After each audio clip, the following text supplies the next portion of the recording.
The town of Amherst is known mostly for being the birthplace of Horace Greeley. You knew that. Greeley went on to become the founder and editor of the New York Tribune. And that was, in its day, the largest circulation it had of any newspaper in America due to the genius of its owner. But Horace Greeley was a very odd man. At birth, he did not breathe for the first 25 minutes outside the womb, and it affected him all his life. He was an oddball. He had no idea of good manners or social niceties, but he was smart. His teachers, to a person, called him the most brilliant student they ever taught.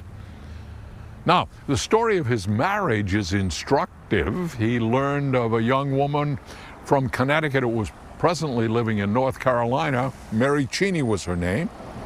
And he had a correspondence with her.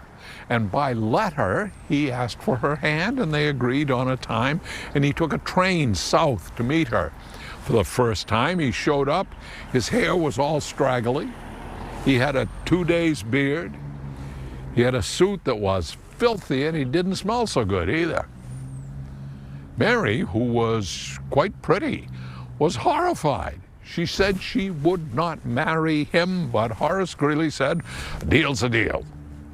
And she had agreed to the union by letter, and he'd be back for the wedding that afternoon. He went off to a barber, had a shave and a haircut, and he had his suit brushed off.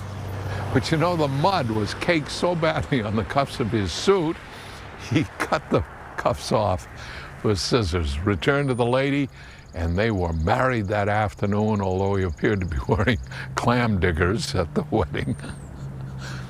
The union was, incidentally, a success in the end. They had 7 children. Of course, only 2 of the children lived, both daughters. And strange though he was also rich. They lived very well. She died in 1872 at the age of 61. At the time, Greeley was the Republican candidate for President of the United States, which, by the way, he lost in a landslide. But the death of his wife at that time, he said, was the saddest day of his entire life.